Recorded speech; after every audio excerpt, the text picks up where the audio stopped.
चलिए हाँ आइए स्टार्ट करते हैं क्लास को। तो ये जो हमारे टॉपिक्स हैं, आज जो हमारा टॉपिक है वो कंपैरिजन का है। अगली वाली क्लास में हम लोग एक और क्लास करेंगे जो कि कंपैरिजन की होगी। आज जो हमारी क्लासेस में मैंने 2 कैट के सेट भी इंक्लूड किए, ठीक है। तो अगेन आप देखेंगे तो आपको यहाँ पर कंपैरिजन में आज हम लोग 2 सेट वैसे करेंगे और 2 सेट एक्चुअल में कैट के करेंगे, है ना। तो अराउंड 4 to 5 सेट हम लोग ट्राई करेंगे, राइट। तो ये टॉपिक क्वाइट इंटरेस्टिंग टॉपिक है।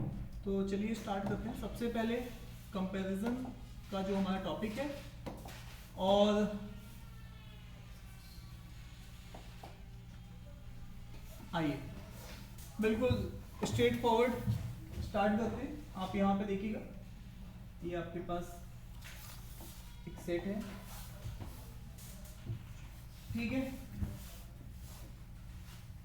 यहाँ पे दिख रहा है कंपेयर किया गया है हाइट के बेसिस पे, ज्यादा पॉइंट नहीं है, स्ट्रेट फॉरवर्ड सेट है, ठीक है।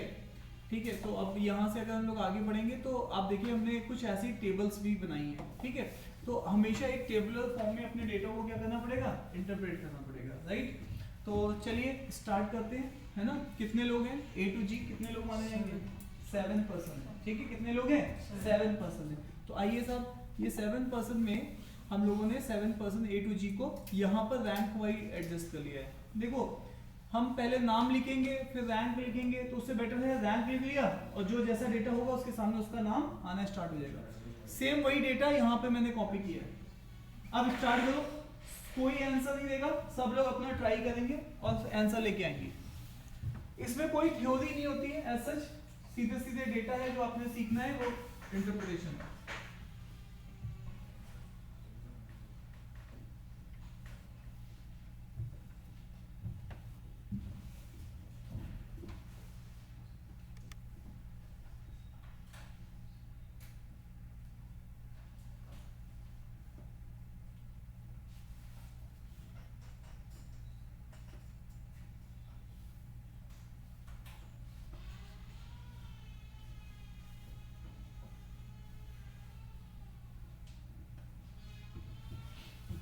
सबसे इंटरेस्टिंग इसमें सबसे फोर्थ वाला पॉइंट है। इंटरेस्टिंग सबसे कौन सा पॉइंट है?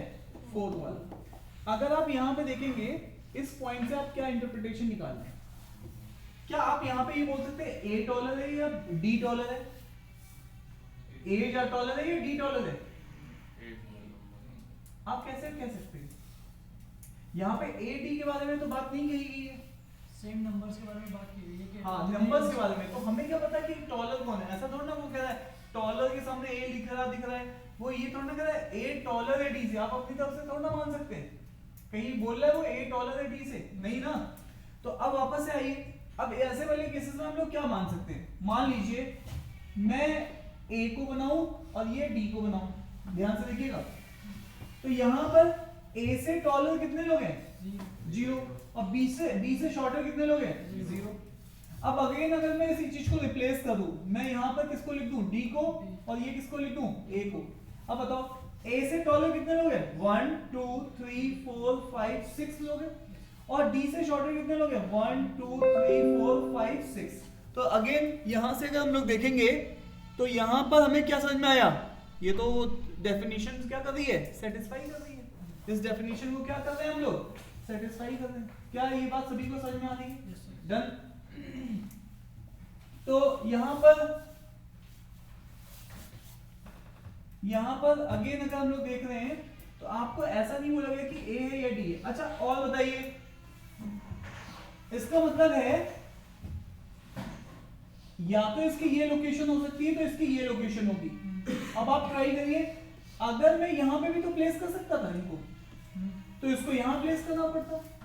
इससे रैंकिंग, अब देखो ध्यान से, अगर मैंने A को यहां पे बनाया होता तो A टॉलर है, तो मुझे D को भी यहां पे रखना पड़ता, तो D से शॉर्टर भी कितना होता? एक ही होता।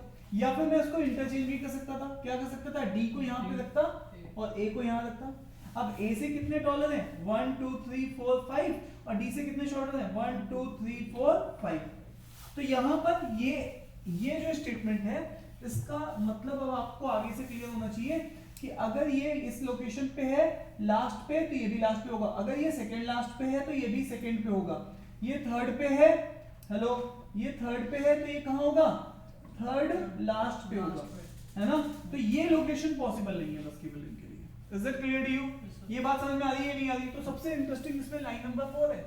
ये बात कितने लोग समझ पा रहे हैं, समझ पा रहे हैं ना इस चीज को? ठीक है, तो वापस आइए। इसका मतलब है ऐसा नहीं इस स्टेटमेंट में बोला गया कि ए या डी, वो हमें अपने हिसाब से डिसाइड करना पड़ेगा, बट फोर्थ स्टेटमेंट हमसे ये कहती है, अब ये बात हमेशा याद रखना पड़ेगा, अगर ये लास्ट पे है तो ये क्या होगा, हाँ फर्स्ट, और ये अगर सेकेंड लास्ट पे है तो यहाँ से क्या होगा, ये सेकेंड पे, ये थर्ड लास्ट पे है तो ये क्या होगा।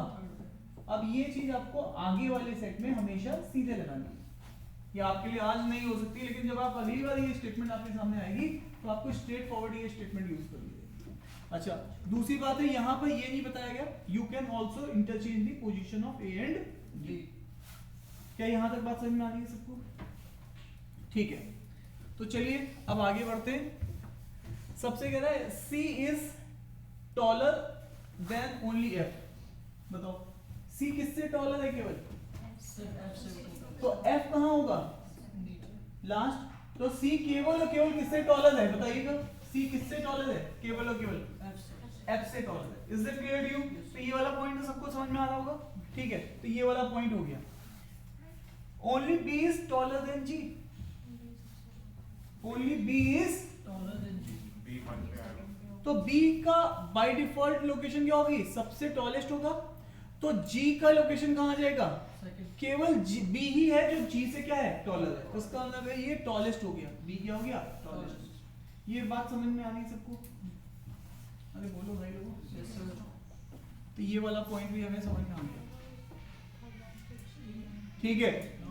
अब आप बताइएगा ध्यान से, हेलो, यहां पर आपके पास ये लोकेशन तो अब खत्म हो गई है ना, ये वाली पॉसिबिलिटी क्या हो गई, एलिमिनेट हो गई। आप यहां रख सकते थे, क्या ये वाली पॉसिबिलिटी है, नहीं, ये भी एलिमिनेट हो गई है, ये वाली पॉसिबिलिटी भी नहीं है। अब मेरे पास केवल पॉसिबिलिटी क्या बची है, थर्ड और थर्ड लास्ट।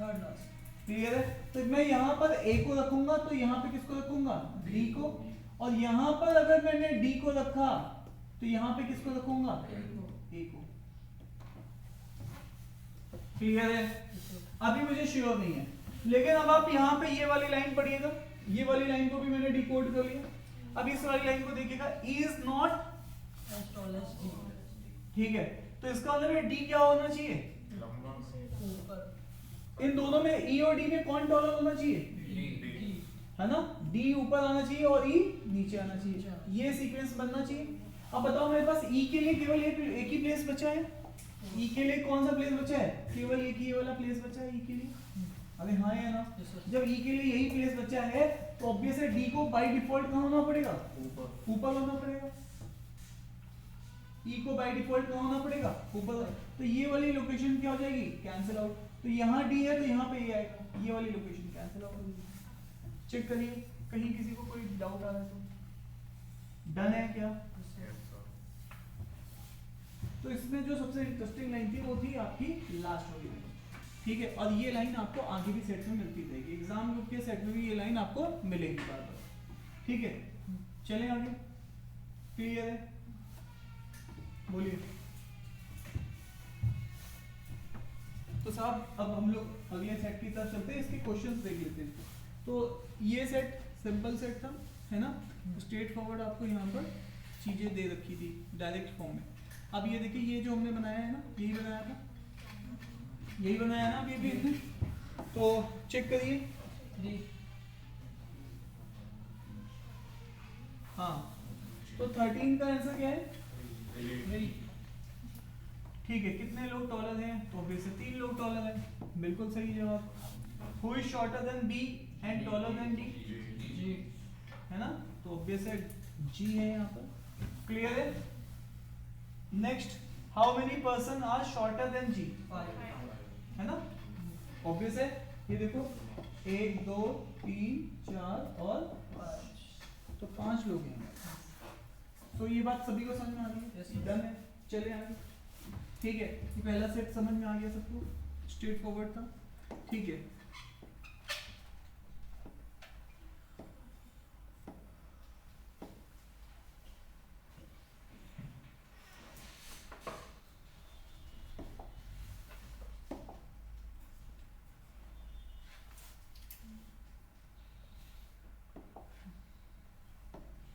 इसको देखिए,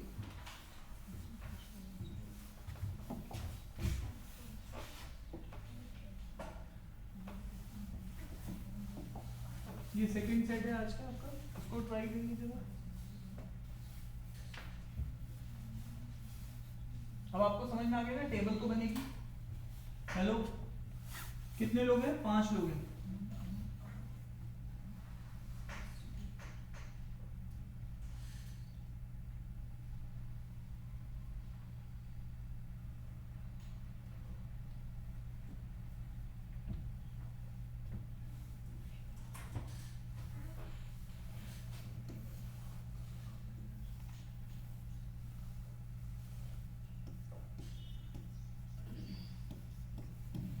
सर इसमें असेंडिंग ऑर्डर लेंगे डिसेंडिंग ऑर्डर? हाँ जी। कोई सा भी ले सकते हैं। ऑर्डर सेम रहेगा? कितने लोग हैं? 5। आज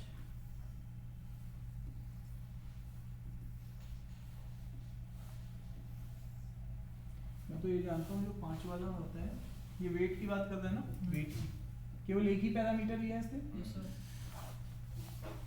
ठीक है। तो ये वेट का है, ऑब्वियस है, जिसका हाईएस्ट वेट होगा उसको फर्स्ट नंबर पे रखना, ठीक है। डन। 5% PQRST, ठीक है, who are of different weight, सबके वेट अलग अलग हैं, are comparing weight, वो अपने वेट को कंपेयर कर रहे हैं, ठीक है। अब यहाँ पे जो क्लू नंबर 1 आ रहा है, आर जो है एटलीस्ट 2% से क्या है, हैवियर रैंक वाइज, इसका मतलब है इस वाले प्लेस पे कौन नहीं हो सकता, आर नहीं हो सकता, और इस वाले प्लेस में भी कौन नहीं हो सकता, आर तो नहीं हो सकता। इसका यही मतलब है ना, क्योंकि वो एटलीस्ट 2 लोगों से बड़ा है, हैवी है, तो ऑब्वियस है 5th और 4th पोजीशन पे तो आर नहीं हो सकता, राइट, क्लियर। अब आगे चलते हैं, next, S is lighter than at least 3%, 3 other person, तो S जो है ना, तो ऑब्वियस है यहाँ पर R को मैं ये नहीं कह रहा हूँ कि यार यहाँ वाली पोजीशन पे, 3rd पोजीशन पे, R ऊपर भी हो सकता है, मेरी बात समझ में आ रही कि नहीं आ रही है, एटलीस्ट R यहाँ नहीं हो सकता, ये चीज मैं श्योर हूँ, ठीक है। इसी तरीके से यहाँ पे भी कह रहा है, क्या कह रहा है, S is lighter than at least 3%, मतलब 3 लोग तो कम से कम है, 4 भी हो सकते हैं, 5 भी हो सकते हैं, लेकिन एटलीस्ट 3 लोग तो हैं जो कि किससे क्या है, भारी है, किससे भारी है, अरे बोलो भाई। तो अब यहाँ पर S के लिए, तो इसका मतलब है S कभी भी कहाँ नहीं हो सकता, फर्स्ट, सेकेंड और 3rd पे S नहीं हो सकता, S नीचे हो सकता है, यही मतलब निकला ना इस वाली बात का, है ना।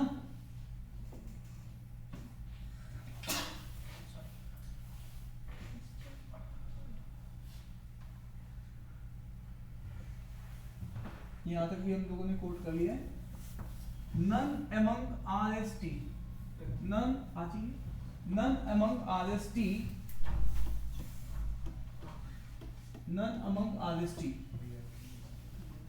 is either the heaviest or the lightest। तो इसका मतलब है, अब आप ध्यान से देखिएगा, हैवीएस्ट भी नहीं होगा और लाइटेस्ट भी नहीं होगा, तो आर तो पहले से यहाँ पे नहीं था, यहाँ पे और कौन नहीं होगा, आर भी नहीं हो सकता और टी भी नहीं हो सकता, और यहाँ पे भी एस भी नहीं हो सकता और टी भी नहीं हो सकता, ये मतलब तो निकल के आ रहा है, ठीक है। So that is all about यहाँ तक, ठीक है। तो ये रैंक 1 भी नहीं हो सकती यहाँ पे, और रैंक 5th भी नहीं हो सकती, ठीक है। None among RST is either heaviest और लाइटेस्ट, यहाँ पे भी होगी बात, T is not heavier than R, तो ऑब्वियस है। अगेन अगर हम लोग और आगे बढ़े तो हम लोगों को क्या समझ में आ रहा है, R ऑब्वियस है हैवी है, किससे, T से। R की रैंकिंग क्या रखी जाएगी, ऊपर रखी जाएगी, किससे, T से। तो यहाँ पर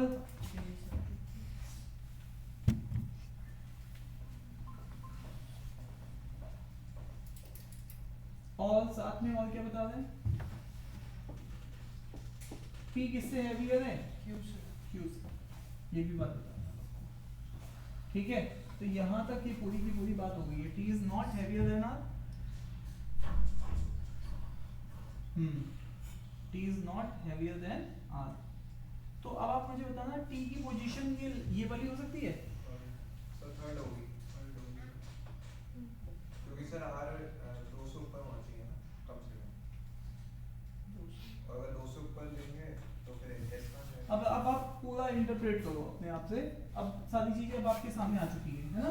फोर्थ पोजीशन पे एस होगा क्योंकि एस और कहीं हो नहीं सकता। हाँ, अब सबसे पहले आप देखो एस के लिए कौन कौन सी पोजीशंस अलाउड नहीं है ना? एस के पास कोई और पोजीशन ही नहीं है होने के लिए, तो एस के लिए केवल एक ही पोजीशन बन रही है ना, आपने ये खुद ही बनाया है डेटा पढ़ने के लिए, तो इसका मतलब है एस के लिए केवल एक ही पोजीशन बन रही है। ध्यान दीजिए, डन है?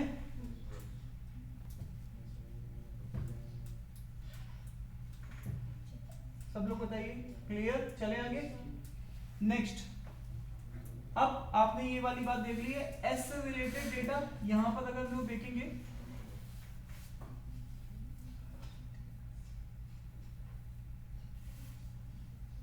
अब सबसे ज्यादा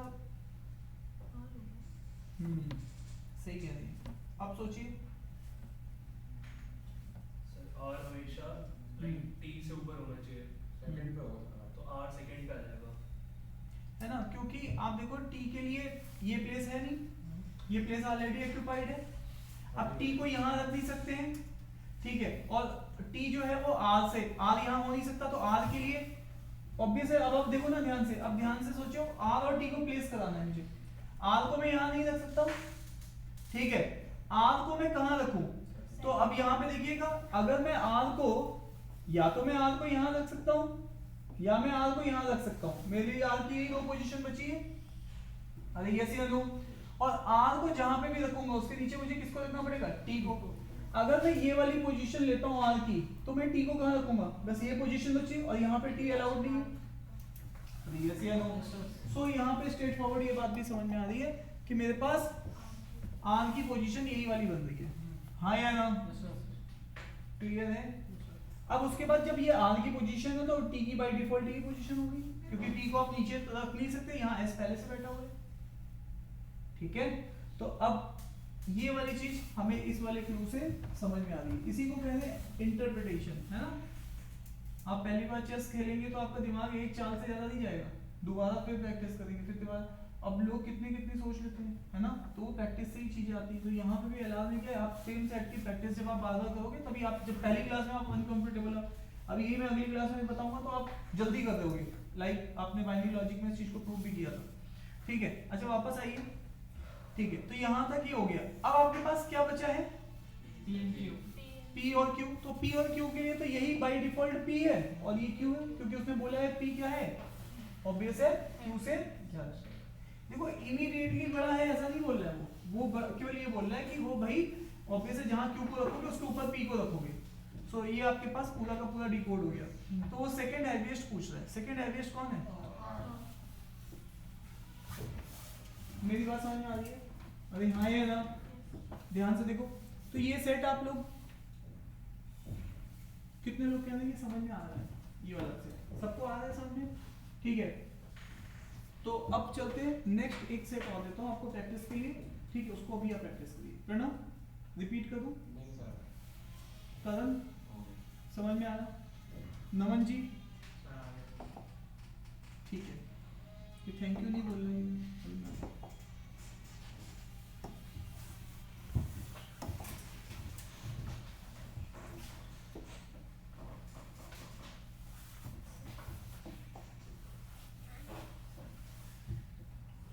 कितनी क्लास है? 5। तो यहाँ पे हम इनकी रैंक लिख लेते हैं, 1 2 3 4 5।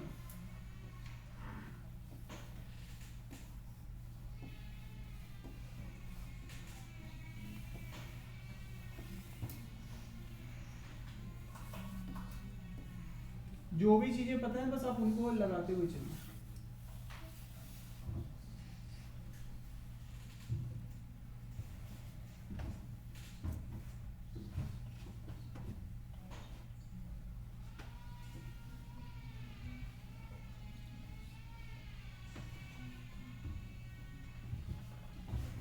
क्या कह रहे हैं, सी की जो टॉप स्पीड है एटलीस्ट 2 का से क्या है ज्यादा, ये तो बात कर रहे हैं, बिल्कुल उसी तरीके से कंपेयर करवा जैसे पिछली वाली केस में कराया था उसने।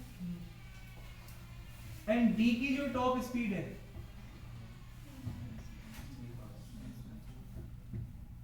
ठीक है एटलीस्ट अदर 2 कार्स, ठीक है यहां तक हो गया था। और डी की जो टॉप स्पीड है, डी की जो टॉप स्पीड है is less than at least 3 other. तो डी के ऊपर एटलीस्ट कितने लोग बैठे हुए हैं, 3 लोग बैठे हुए हैं। ये आपके पास दूसरा क्लू आ गया है ना, एटलीस्ट 3 लोग हैं, 3 से ज्यादा भी हो सकते हैं। एटलीस्ट का मतलब होता है 3 तो मिनिमम रखना पड़ेगा। तो ये तो फिर से वही बात हो गई है कि साहब यहाँ पे सी नहीं आ सकता, साहब यहाँ पे भी सी नहीं आ सकता, डिसाइड हो गया ना। अब बताइए क्या यहाँ डी आ सकता है, नहीं साहब। क्या यहाँ डी आ सकता है, नहीं। क्या यहाँ डी आ सकता है, एटलीस्ट यहाँ पे तो नहीं आ सकता, क्योंकि 3 लोगों के लिए तो एटलीस्ट स्पेस छोड़ना पड़ेगा जिनकी स्पीड डी से क्या है ज्यादा है। और भी हो सकते हैं लेकिन 3 तो श्योर है। तो 3 प्लेसेस तो मेरे को डी को नहीं एलोकेट करने। क्लियर है ना, ठीक है डन। हाँ बाकी लोग ट्राई करिए आगे।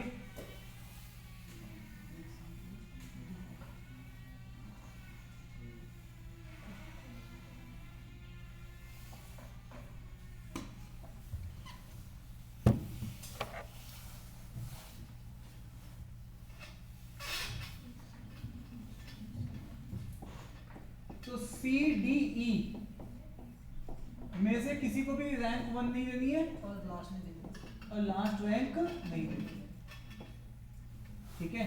तो यहां पर डी तो पहले से था, सी को भी नहीं देना है और ई को भी नहीं देना है, और इसी तरीके से डी को भी नहीं देना है और ई को भी नहीं देना है, ठीक है।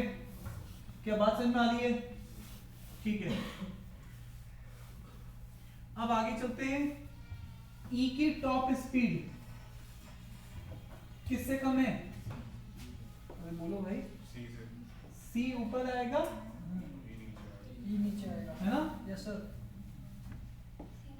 ई नीचे, इमीडिएटली आएगा ये नहीं बोल रहा हूं मैं, मतलब सी की पोजीशन ऊपर आएगी स्पीड के मामले में। और ए की top speed is more than B. अब ये लास्ट में पॉइंट बोल दिया कि ए की टॉप स्पीड बी से ज्यादा है। तो मुझे लग रहा है कि अब आप कैच कर पा रहे होंगे ना, ठीक है। तो इसी तरीके से फ्रेजेस चेंज हो जाएंगे लेकिन मीनिंग वही बना रहेगा। क्लियर है, ठीक है साहब, चले आगे। Yes sir.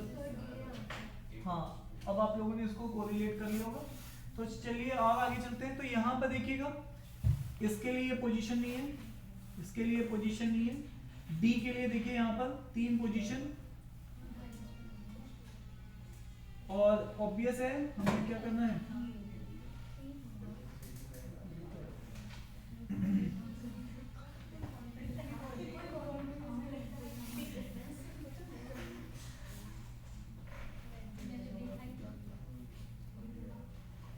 बोलो। हमारे लिए डी के लिए 2 पोजीशन खुली हुई है, एक ही है सर। एक ही सर, हाँ वो एक पोजीशन क्यों है, 4th पे भी तो रख सकता हूँ। एक ही है सर, फोर्थ पे ही रखना है सर। सर आपने सर रैंक वो डी गलत लिख दिया। ऊपर लिख दिया कहाँ आपने, पर? रैंक ऊपर सर रैंक क्या है? रैंक के आगे लिख दिया आपने डीसी। अच्छा राइट, देख लो ये तो इनकी क्या थी, ये तो इनकी स्पीड थी, ये तो इनकी स्पीड थी।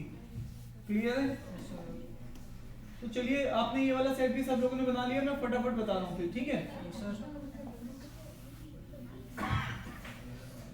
तो सबसे पहले आपने ये बोला है कि सी की पोजीशन ऑब्वियस है ये वाली नहीं हो सकती है, सी की ये भी पोजीशन नहीं हो सकती है। सेकंड में एटलीस्ट डी टॉप 3 पोजीशंस पे नहीं आ सकता, क्योंकि एटलीस्ट उसको 3, तो टॉप 3 पोजीशंस ये थी, ठीक है। और ये जब हमने यूज किया उसके बाद उसने बोला सी डी ई नहीं आ सकता, तो डी ये था और सी भी नहीं आ सकता, और साथ में ई भी नहीं आ सकता। ई भी नहीं आ सकता। और इसी तरीके से यहाँ पर भी डी नहीं आ सकता और ई नहीं आ सकता। ठीक है भैया, तो अब आपके पास यहाँ पर जब आपने चेक किया तो डी के लिए कोई भी पोजीशन नहीं बच रही थी, तो डी के लिए बाय डिफॉल्ट एक ही पोजीशन बच रही है, वो पोजीशन आपने फिल कर दी है 4। और जब आपने डी की पोजीशन को फिल कर दिया है उसके बाद फिर आप यहाँ पर चेक कर सकते हैं नेक्स्ट जो हमारे पास डेटा है वो किसका है, इसको आप ये चेक करेंगे तो हाँ बिल्कुल बिल्कुल सही कह रही है। तो आप डी फिल कर चुके हो, तो हमारे पास केवल ए बी के लिए लोकेशन बच रही है ना। यहाँ पर ए आएगा तो यहाँ पे क्या आएगा, बी आएगा। अब देखो ना सी डी यहाँ नहीं है, सी डी यहाँ नहीं है, तो दो ही लोग बच रहे हैं ए और बी, तो ए यहाँ आ जाएगा बी यहाँ आ जाएगा, तो दैट इज ऑल अबाउट, है ना, क्योंकि एक ही लोकेशन। तो अब तो बिल्कुल इजी बन गया ये। तो देखो पिछली बार अप्रोच अलग थी, इस बार अप्रोच अलग है, इस बार हमने ये वाला क्यू पहले लिख दिया, ठीक है। तो अब वापस से देखो ध्यान से, और उसके बाद हमारे पास अब बच्चे कौन से हैं, कौन से, सी और ई। सी और ई के लिए भी पोजीशन उसने डिफाइन कर रखी है, ये सी होगी तो ये क्या होगी, ई होगी। अब इसने पूछा है थर्ड हाईएस्ट टॉप स्पीड, तो इसकी है ई की है ना, तीसरी वाली स्पीड। तो डन है, यस सर। चेक करो, ठीक है। तो आपको एक आइडिया लग गया कि सेट्स को कैसे, ये इस वाले सेट में कितने लोगों ने खुद से किया था, खुद से किया है, चलिए पूरा हंस के कह रहे हैं हाँ किया है हमने, ठीक है साहब, मान लेते हैं उनकी बातों को, आगे चलते हैं। अब थोड़ा सा लेवल अप करेंगे चीजों को, ठीक है। अब सेट को थोड़ा सा और डेटा लेंगे, है ना। अब कैट में जब सेट आता है तो उसमें एक 4-5 लाइन नहीं होती, उसमें देखो लाइंस कितनी होती है, इतनी होती है। ये एक्चुअल एग्जाम का ही सेट है, ये एक्चुअल एग्जाम का ही सेट है, ठीक है। इसको करेंगे, आप बना लोगे, इसमें सेट में ऐसा नहीं है, बस डेटा है यहाँ पर, ठीक है।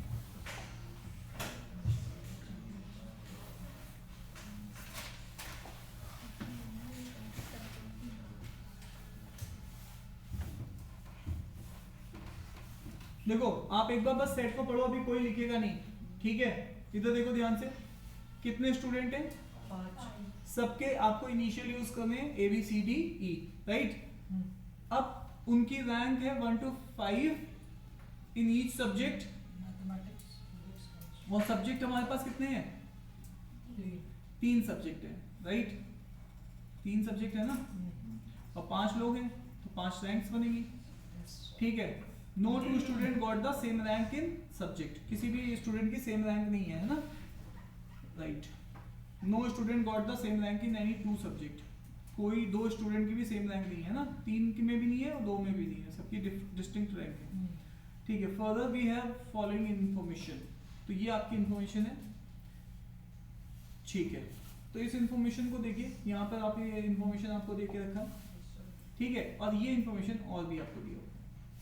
अब आगे चलिए, थोड़ा सा और आगे देखते हैं, ये क्वेश्चंस हैं जो कि उसने पूछे हुए हैं, ठीक है। आप जब भी एलआरबी क्वेश्चन एक्चुअल एग्जाम का ही सेट है ये, ठीक है। तो अब आपको देखना है कि ये एक्चुअल जो एग्जाम का सेट है, कैट में आया हुआ जो सेट है ये, तो इस सेट को हम लोग कैसे अप्रोच करते हैं, ठीक है।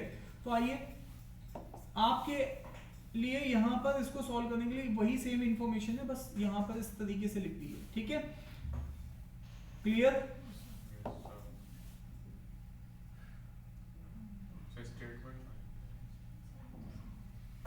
एक मिनट,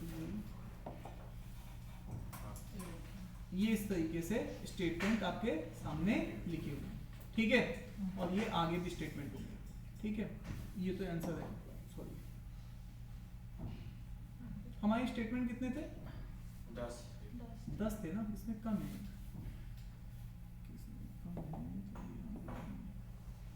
चलो ठीक है, कोई बात नहीं, इसी से मैनेज करेंगे।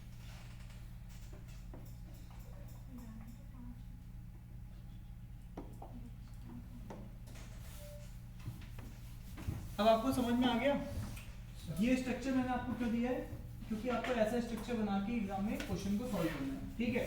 सर ये स्ट्रक्चर आप क्यों दे रहे हैं, मैं बना लूंगा खुद से। अभी इनिशियली मैं आपकी हेल्प कर रहा हूँ कि स्ट्रक्चर इस तरीके से करेंगे तो काम जल्दी बनेगा, ठीक है। तो आइए साहब, ये वाला डेटा आपके किसी काम का है, ध्यान से देखो, है ये किसी काम का डेटा? एक बार पढ़ने का हाँ, क्या है इस डेटा से, क्या निकाल रहे हैं, निचोड़ के निकाल रहे हैं इस डेटा से? तो किसी भी कोई भी student दो का- स्टूडेंट का एक साथ रैंक हाँ, मतलब अगर कोई स्टूडेंट मैथ्स में फर्स्ट रैंक लेके आया तो वो स्टूडेंट केमिस्ट्री में फर्स्ट रैंक तो नहीं होगा, ठीक है, और उसकी मान लो सेकंड रैंक है फिजिक्स में, तो अब उसकी सेकंड रैंक केमिस्ट्री में भी नहीं होगी, फर्स्ट और सेकंड नहीं होगी, मतलब उसकी अलग अलग डिफरेंट रैंक्स हैं, ये वाली बात कर रहे हैं। चलिए, तो ये अब आपने देख ही लिया है। अब वापस से चलते हैं, यहाँ पे आप डेटा फिल करेंगे इसको, ठीक है, ये आपके पास यहाँ पे आपको डेटा इसका फिल करना है। चलिए,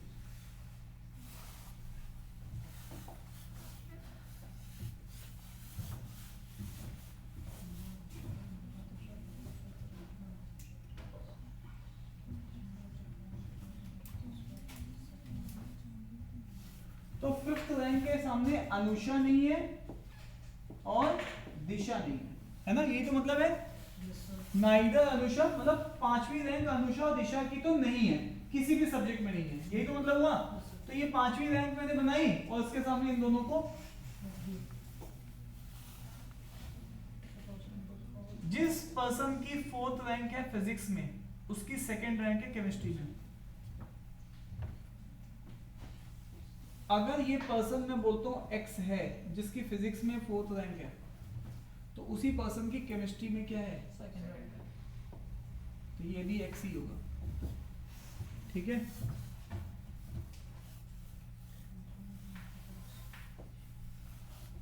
चांदनी did not get the second rank in any subject, Chandni did not get the second rank in any subject, तो यहाँ पे कौन नहीं आ सकता है, चांदनी आ सकती चांदनी अलाउड नहीं है सेकंड रैंक के सामने किसी भी सब्जेक्ट में, यही मतलब है ना।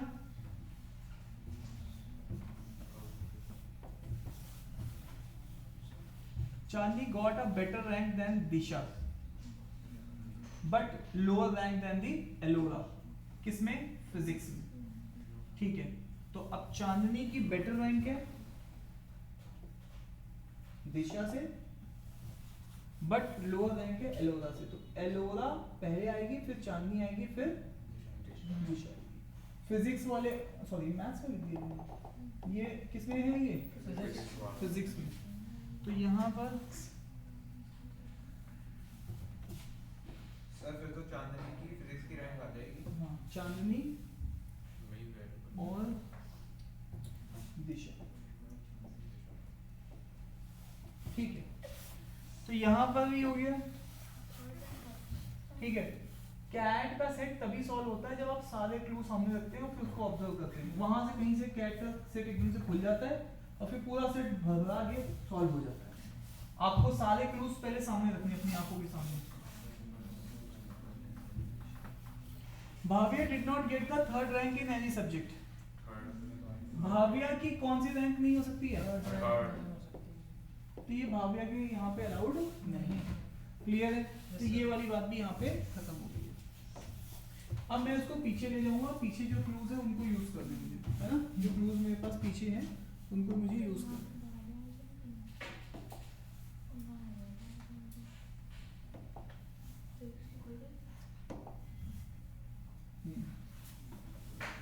यही था ना क्लूज, तो एक बार ये देख लीजिए, the student who got fifth rank in mathematics got third rank in physics, कौन सी रैंक, मैथ्स में फिफ्थ और फिजिक्स में थर्ड। मैथ्स में कितनी है, मैथ्स में उसकी रैंक कितनी है, फिफ्थ। जो आदमी मैथ्स में फिफ्थ रैंक लाएगा वो आदमी, अगर मैं मान लेता हूँ वाई है, फिर किस में था, केमिस्ट्री में था। कहाँ से बोल रही हो, कहाँ पढ़ लिया केमिस्ट्री, मैं हेल्थ की बात कर रहा हूँ, तुम टांग खींचने की बात करते हो। देखो मैथ्स और फिजिक्स कौन सी रैंक है, थर्ड रैंक। मैं तो अपने को ही गज नहीं समझ रहा था। तो इसका मतलब है थर्ड रैंक फिजिक्स में ना, थर्ड है ना, तो ये आदमी और ये आदमी दोनों सेम है, इसका सिंपल से मतलब है, ठीक है, डन। अब बताओ,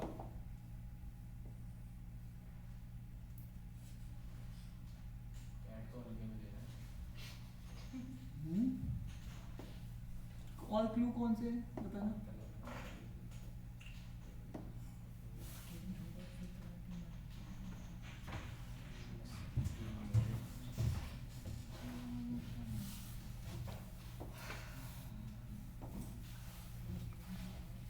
इन chemistry Chandni got better rank than दिशा।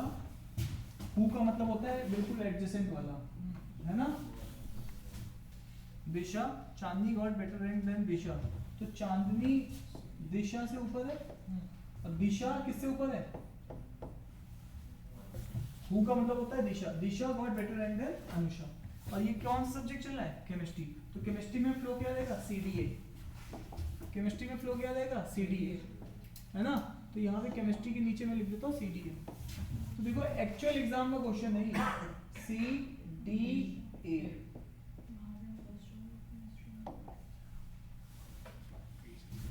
डन। अब यहाँ पे देख लो, ठीक है।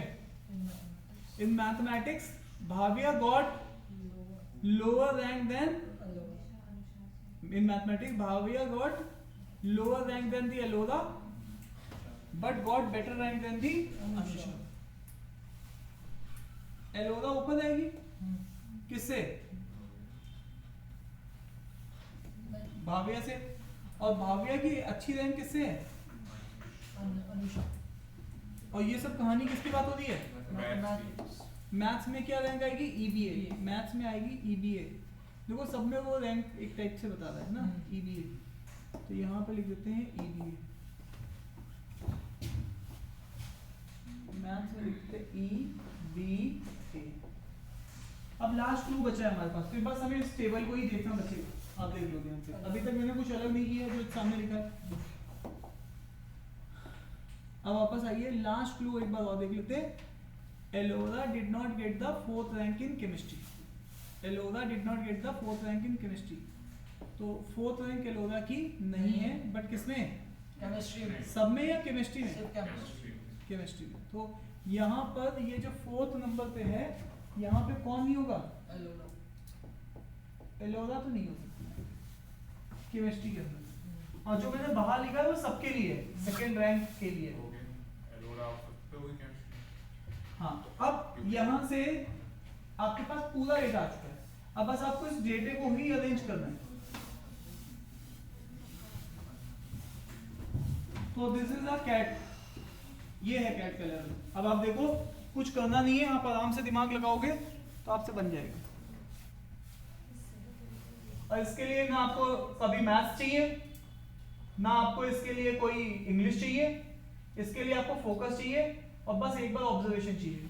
ये कोई भी आदमी कर सकता है इस काम को।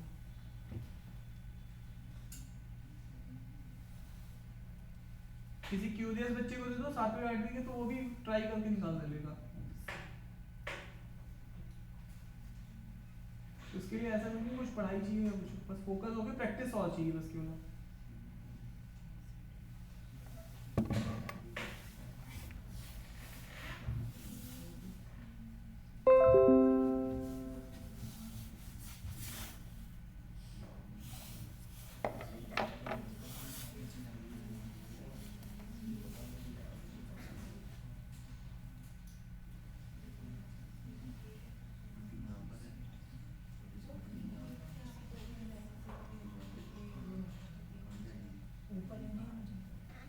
फिजिक्स में ऊपर ही नहीं आना चाहिए, ऊपर ही आना चाहिए, तभी तो दिया है।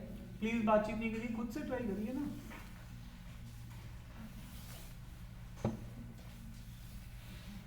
फिलहाल का सबसे मेन चैलेंज क्या है, आप देख लीजिए। सबसे चैलेंज है तो ट्राई करना, ट्राई तो करना है आपको खुद से बैठ के क्लास में।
आपको मैंने 5 मिनट का टाइम दिया, आप आराम से ट्राई करो, निकल जाएगा। निकाल लिया क्या? आ गया आप लोगों को?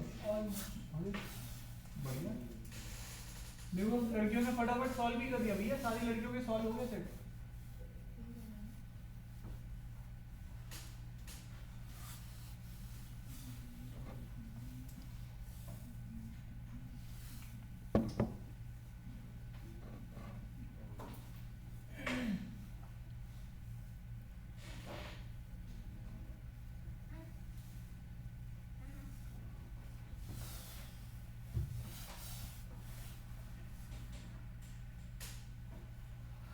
आप जब यहां से करेंगे तो आपको एक बात समझ में, एडी नहीं आ सकता तो कौन आएगा?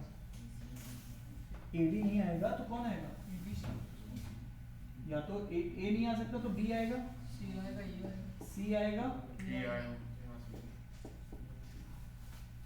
है ना?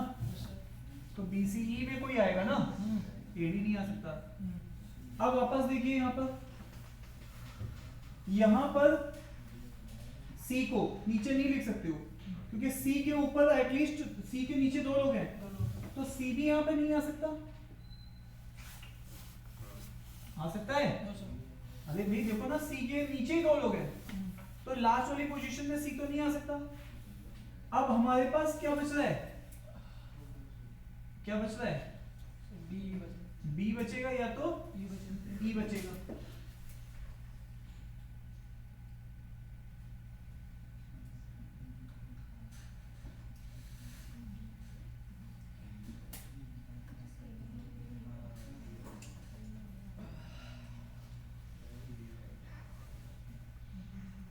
अरे ये तो बड़ा इंटरेस्टिंग बन गया, अब आप देख भी पाओगे। अब आप देखो यहाँ पे ये ट्राई करो ना, ये वाला चीज ट्राई करो। अगर आप मान लो सी को बैठाना चाहते हो, यहाँ पे बैठा नहीं सकते हो, सी को यहाँ बैठा लोगे तो यहाँ डी आएगा, यहाँ ए आएगा, जो कि आ नहीं सकता। बात खत्म।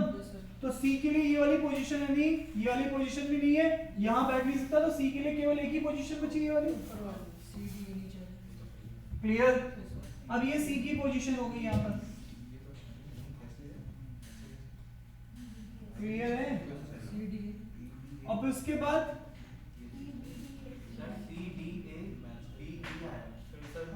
बी की थर्ड रैंक हो नहीं सकती।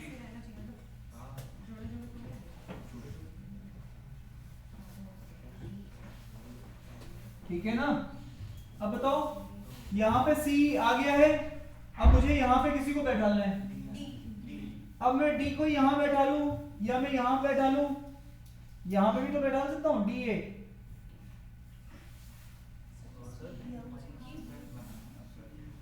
बताओ ना, मेरे को जवाब दो।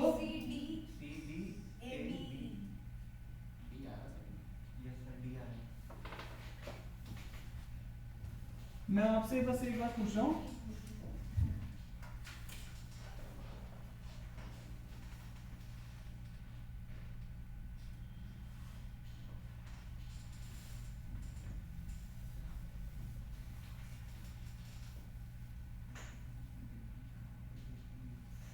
चलो एक बार ट्राई कर लेते हैं।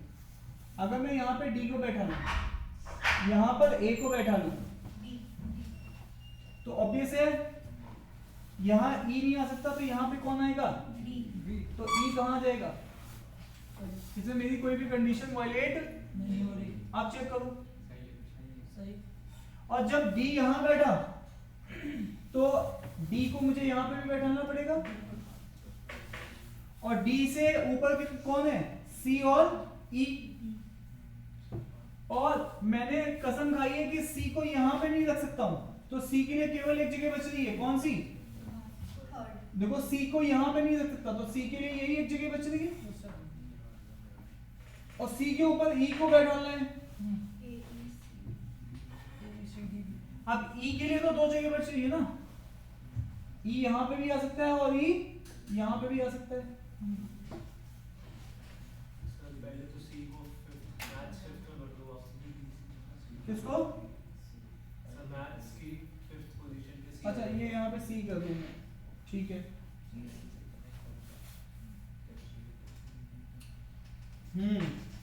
अब यहाँ पे चेक करिए, ECD ECD को तो हमने अभी E रह गया बस केवल, E को ऊपर लगाना है हमें, किसी भी लोकेशन पे E आ सकता है। अच्छा अब यहाँ पर अगर हम लोग देखते हैं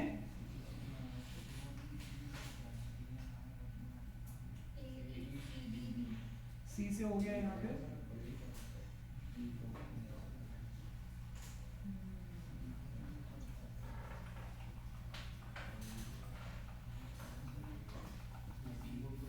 अब बताओ बस C के ऊपर तो ये है। दोष पकड़ा गया। हाँ भाई बताइए, अब हो गया बस ये तो काम, बस एक स्टेप बचा है बस इसका और।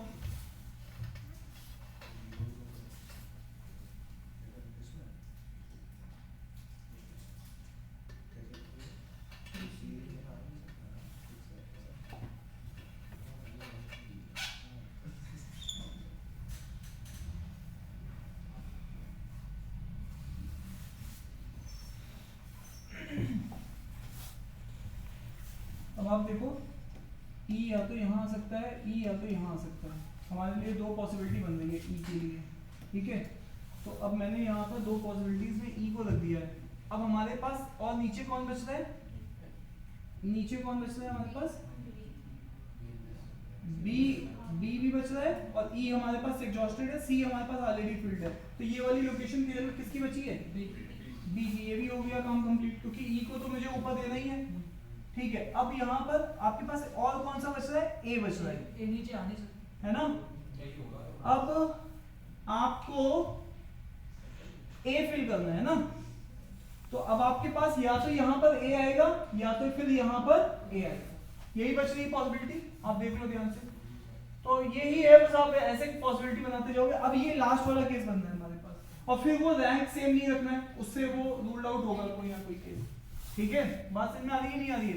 तो अब यहां पर आप चेक करते हैं EBA, तो अब मुझे बताइएगा EBA, तो आप यहाँ पे B को नहीं रख सकते हो, थर्ड में नहीं रख सकते। नहीं यहाँ पे B रखा हुआ यहाँ है, पे नहीं रख सकते।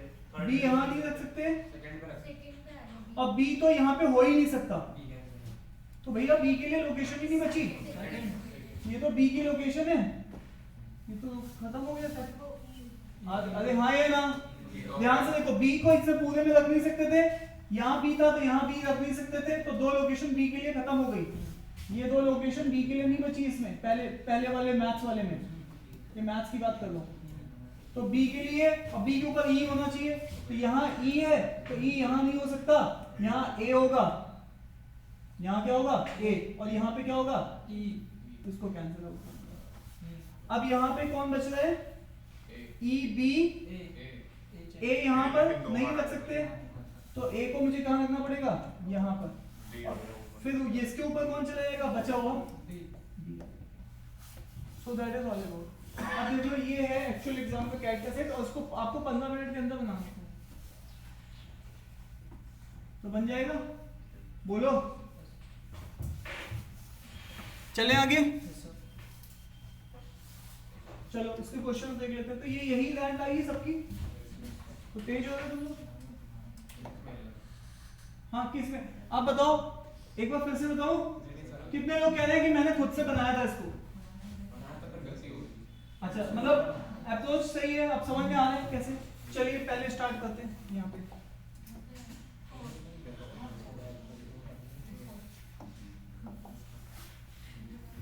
Who got the 4th rank in chemistry? दिख ही रहा है ना। Who got the 3rd rank in mathematics? D।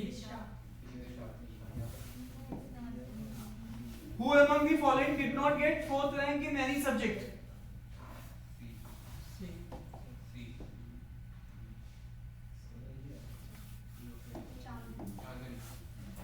ठीक है, तो 4th रैंक चांदनी की डन। चले आगे। तो ये था आपका एग्जाम का सेट। अब आपको दूसरा सेट भी कैट कर लूं, जल्दी बताओ। Yes sir. दूसरा भी कैट कर ही लूं। Yes sir. एक काम करता हूं, एक पहले इस वाले सेट को ट्राई करता हूं।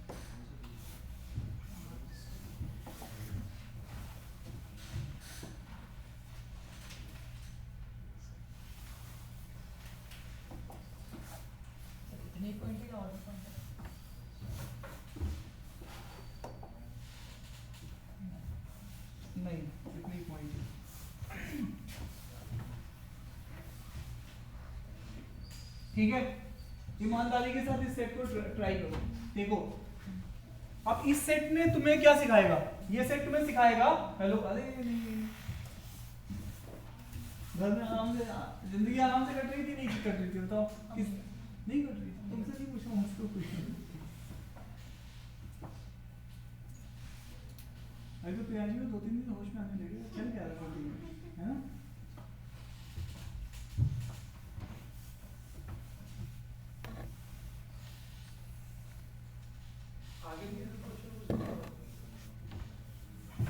आगे कुछ नहीं, हाँ यही डेटा है। मैं बस आपको ये दिखा देता हूँ कि इसकी टेबल मैंने ऐसे बनाई। सर आप टेबल क्यों बता, अगली क्लास में मैं तुम्हें टेबल भी नहीं बताऊंगा, टेबल तुम खुद ही से बनाओगे। पहली क्लास है इसलिए मैं तुम्हें बता रहा हूँ टेबल ऐसे बन रही है, देखो ठीक है।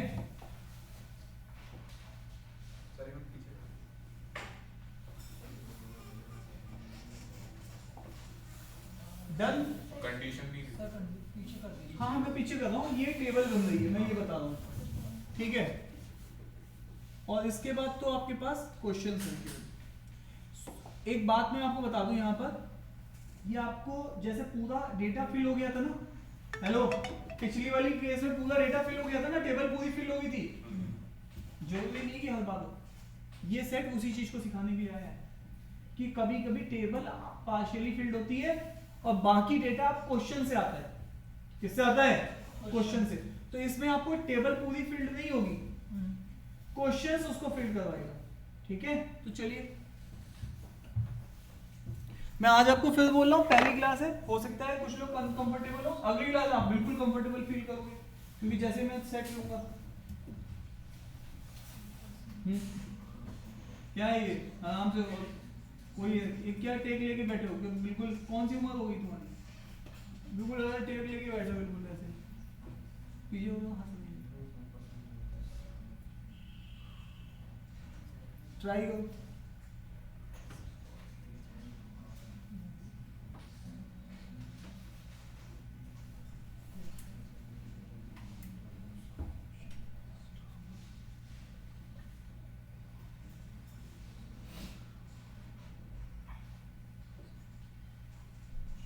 सर और भी कंडीशन है कुछ? हाँ जी, इंफॉर्मेशन और भी है कुछ? इंफॉर्मेशन तो इतनी है इसमें। अब ये तो इन्फॉर्मेशन आपने पहले ही देखी थी है ना, देखी थी नहीं देखी थी वाली इन्फॉर्मेशन पहले? नहीं, ये तो यहीं से सेट ही स्टार्ट हुआ, राइट। 5 ही इन्फॉर्मेशन। सर वो पीछे कर दीजिए।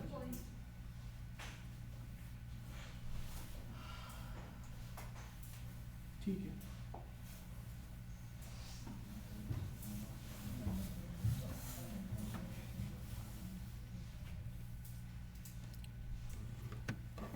ट्राई करिए।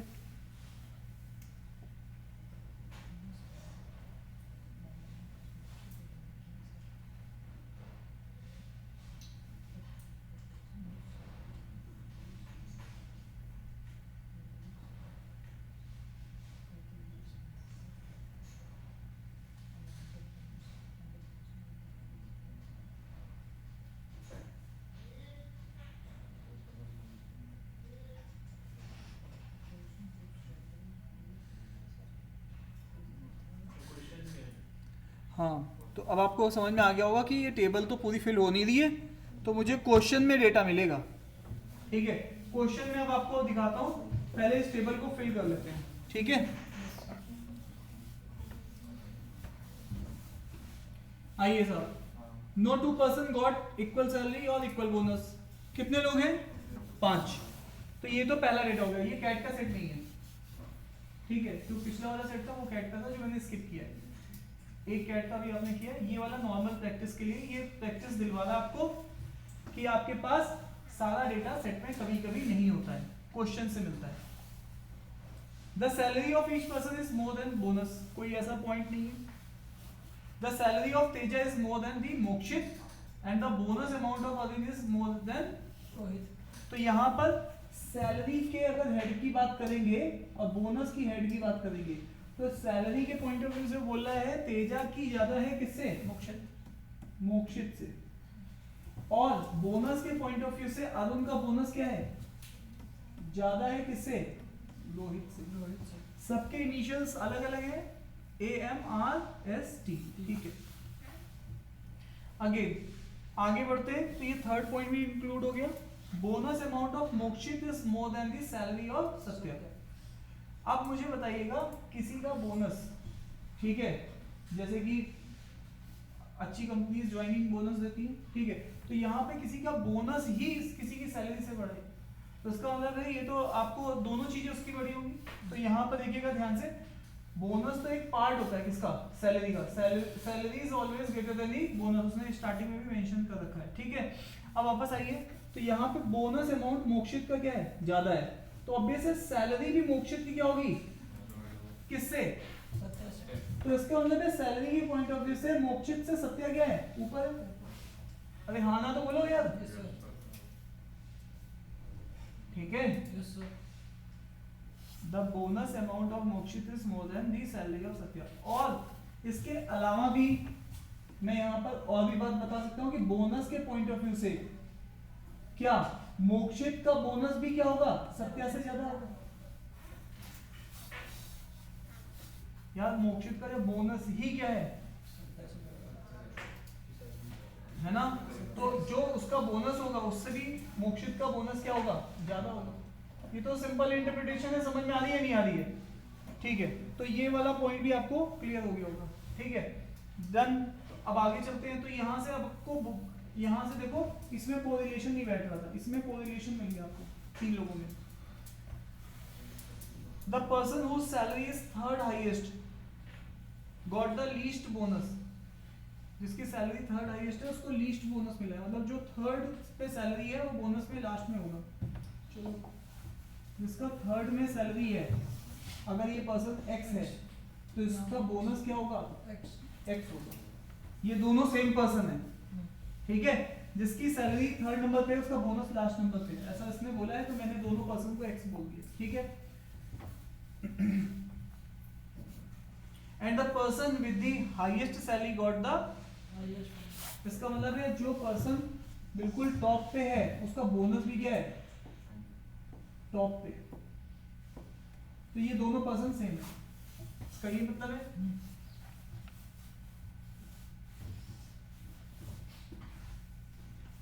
ठीक है, ये इस आदमी को जिसको हाईएस्ट सैलरी मिली उसी को हाईएस्ट बोनस मिल रहा है, तो ये दोनों पर्सन वाई पर्सन क्या है, सेम। सो ये हमारे पास पूरा ये दिया हुआ है। अब वापस चलते हैं, सैलरी में TMS, सैलरी में हमें क्या ऑर्डर फॉलो करना है, TMS। अब बोनस में मुझे क्या फॉलो करना है, बोनस में क्या फॉलो करना है, नहीं AR अलग अलग है ना, तो AR और MS ये यहाँ पे फॉलो करना है। A R से ऊपर है और M S से ऊपर है, ठीक है। ये बोनस की हिसाब से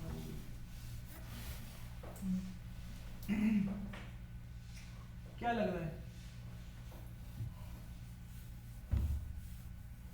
क्या लग रहा है आपको,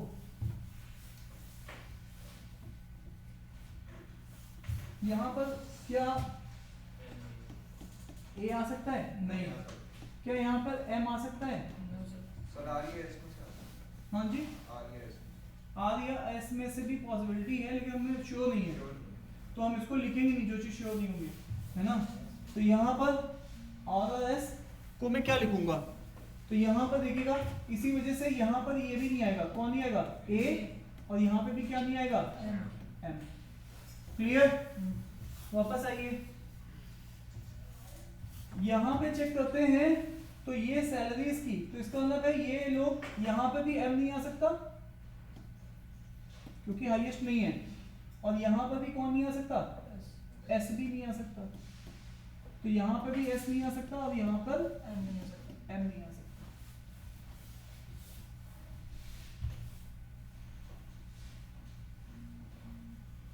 ठीक है, यही डेटा है हमारे पास। तो आइए आगे चलते हैं। बाकी इंफॉर्मेशन क्वेश्चंस वाले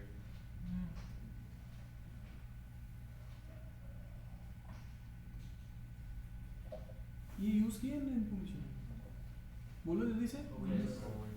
यूज कर लिया। देखो ये वही वाली इंफॉर्मेशन है। इसने ये ए और टी को कैसे लिखा है, ध्यान से देखो कि ए और टी में से कोई होंगे।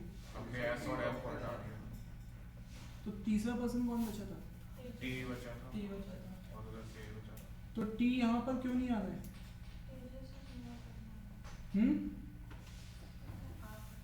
उनने पॉसिबिलिटी लिखी है जो आ सकता है, हमने वो लिखी है जो नहीं आ सकता। तो हम उसके हिसाब से तो 3 पॉसिबिलिटी होनी चाहिए ना। आप मेरी बात समझ रहे हैं? यहाँ पर आप एसएम को नहीं लिख रहे, एसएम को नहीं लिख रहे हो, तो जो आ सकते हैं वो तो 3 है, लेकिन वो 2 ही लिख रहे हैं।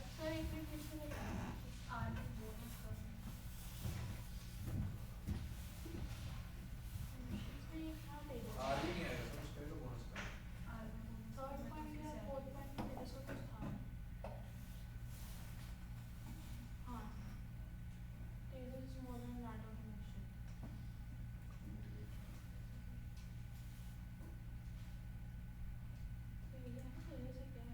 तेजा है लड़की हो।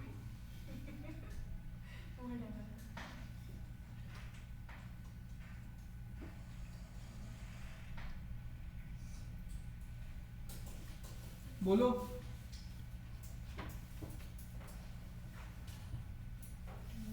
हाँ ठीक है, अब बताओ क्या पॉइंट है? यहाँ पर कैसे एलिमिनेट कर रहे हैं? आप मेरी बात समझ पा रहे हैं? हमारे पास AMRST है, AMRST है, तो यहाँ पर AMRST में हम लोगों ने बोल दिया AMRST, तो हमारे पास S नहीं आता, हम श्योर हैं, M नहीं आ सकता, हम श्योर हैं, लेकिन ART में कोई और पॉसिबिलिटी भी है? तो यहाँ पे चेक करिएगा, हम लोगों ने यहाँ पर एक पॉसिबिलिटी कौन सी A और T की ली है, तो हम लोगों ने किसको एलिमिनेट किया है? किसको एलिमिनेट किया है? R को। अब वो क्यों किया है? क्योंकि अगर R वहाँ रख दिया तो उसका हाईएस्ट से बोनस हो जाएगा। क्या कह रहे हैं? अगर R वहाँ रख दिया तो उसका बोनस क्या है, लेकिन उसका अब ध्यान AC से कम देखो, है। ये देखो, हाँ ये चीज है, यहाँ पर ये जो R वाला पर्सन है ये ऑलवेज लेस है, ये टॉप पे नहीं है बोनस के पॉइंट ऑफ व्यू से, किसी एक आदमी से क्या है, कम है, तो इसी वजह से यहाँ पर हमारे पास और भी कौन नहीं आ रहा है? R नहीं आ रहा है, तो ये स्ट्रेट फॉरवर्ड यहाँ से बात आ रही है। क्लियर है?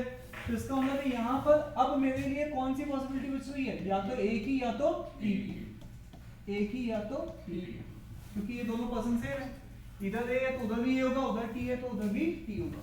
सो यहाँ तक तो आई होप की बात समझ में आ गई होगी। देखो कहीं कोई तकलीफ हो रही है तो ये आपको बस ये वाली चीज पे फोकस करना है, ठीक है?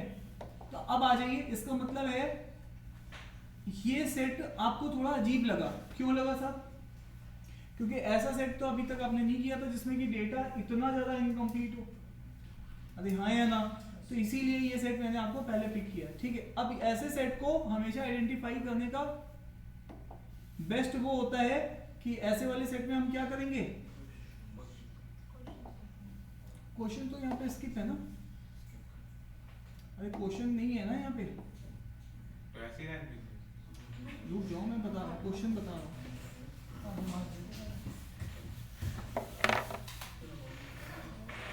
मैं आपको क्वेश्चन सेंड कर रहा हूँ, एक मिनट रुको।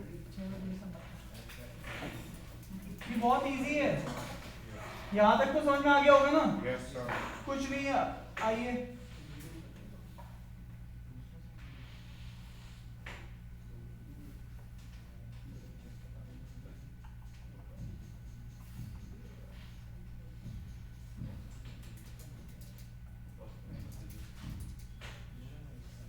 हेलो,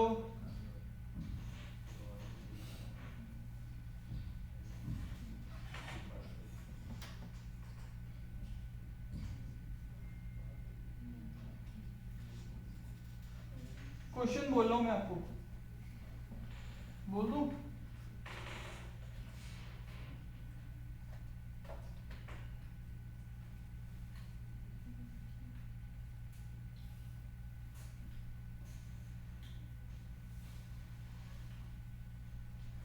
लिखिएगा, पहला क्वेश्चन है इसमें, फर्स्ट क्वेश्चन इसमें ये है आपके सामने, ठीक है?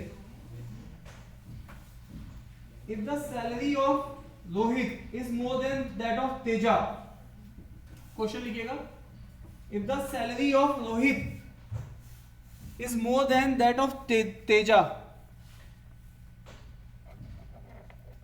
तो आपको बताना है सेकेंड लीस्ट सैलरी किसकी है, सेकेंड लीस्ट सैलरी किसकी है।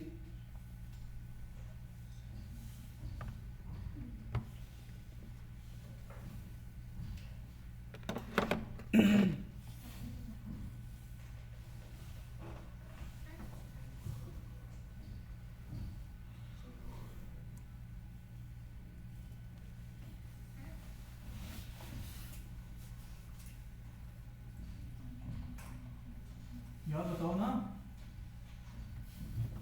मुझे बताओ, इसमें आपको ये जो डेटा है इसके अलावा एक्स्ट्रा क्या दे दिया है, किसकी सैलरी ज्यादा है,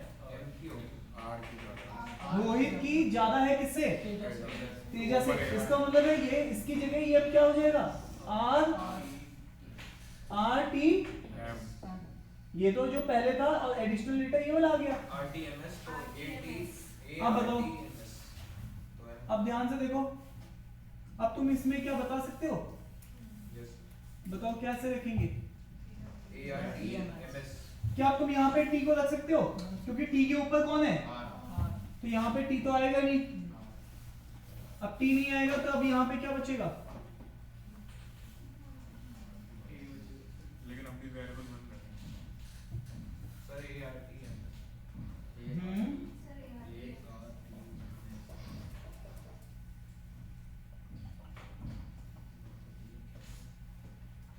बोलो बोलो, बन पा रहा है नहीं बन पा रहा है, है, वेरिएबल बन रही है, बोनस से चेक करना सर चल रहा है बताओ। ARTMS आपने ये बनाया आर टी एम, जरूरी तो है ना, बीच में तो कोई हो सकता है, ये तो वेरिएबल सर ये अभी आपने सर एस को पहले पहले बताया बताता कि नीचे आएगा। टीएमएस क्योंकि S का बोनस सबसे कम है। हाँ, एस का बोनस सबसे कम है तो सैलरी भी कम है। हाँ एम देखो ना, बोनस के पॉइंट ऑफ व्यू से एम कहाँ है, ऊपर E से पहले एम एस से ऊपर है। हम लोगों ने कहाँ किया था इसको, कहीं तो लिखा था, ये हाँ। तो अब यहाँ पे हम लोग देख लेते हैं, हम लोगों ने यहाँ पर लिखा था, अब यहाँ पर हमारे लिए क्या हो गया था, टीएमएस टीएमएस, और उससे पहले क्या था, इससे पहले आ रहा टी से पहले, है। हाँ तो ये हमने क्या किया? पूरा किया हुआ है, ये तो पूरा बैठे रहता है, तो यहाँ पर अब आ जाएगा ए, और ये कितना हो जाएगा आर, टीएमएस है ना, आर तो उसने बताया और टीएमएस हमारे पास पहले से, so that is straight forward. अब ये तो क्वेश्चन सीधे सीधे बन गया है ना, क्योंकि आपने ये वर्कआउट कर रखा है पहले से। तुम लोग समझ पा रहे नहीं समझ पा रहे? Yes sir. तो चलो फिर बस इसको हम लोग और आगे देखते हैं। ये फर्स्ट क्वेश्चन हो गया, अब मैं दूसरा क्वेश्चन दे रहा हूँ आपको, ठीक है। सेकेंड क्वेश्चन देखिएगा, तो इसका आंसर क्या होगा, सेकेंड लीस्ट सैलरी मोक्ष, ठीक है। अब आइए नेक्स्ट क्वेश्चन इसमें है 24th क्वेश्चन। वो कह रहा है if the bonus amount of Satya is more than bonus amount of Arun, bonus amount of Satya is more than bonus amount of Arun, who got the second least bonus, who got the second least bonus,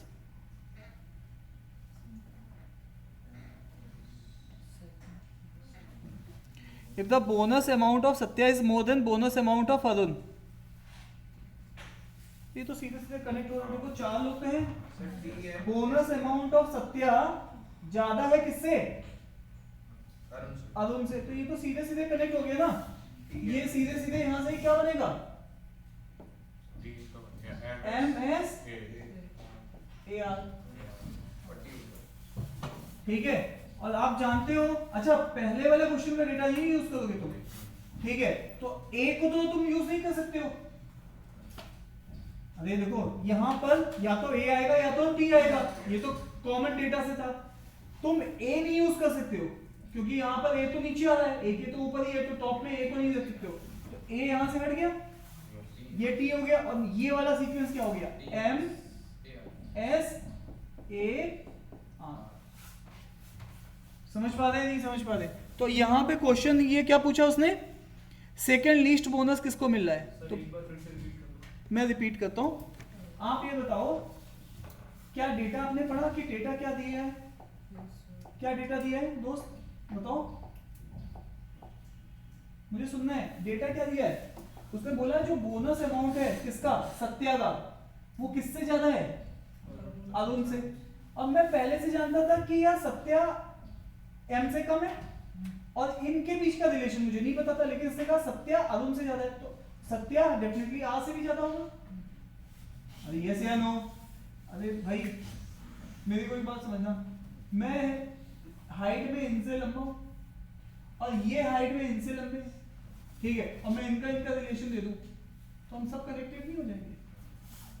सीधी सी बात, दो लोग connected हैं और उन दो में connecting link दे दूं तो यहाँ पे क्या हो गया है, एम एस ए आर, ये सीधे सीधे आ गया। अब देखो ए तो बीच में आ रहा है, ए टॉप में नहीं आ सकता, इसका मतलब टॉप में कौन आएगा, टी। अब टी जब टॉप में आएगा तो नीचे कौन आएगा, केवल 4 लोग 4 जगह, ठीक है, डन है। इसमें ये था the person with highest salary got the highest bonus, तो वहाँ पे भी तो यही होना चाहिए ना। सुनिएगा ध्यान से, हर क्वेश्चन का डेटा उसी क्वेश्चन तक वैलिड है।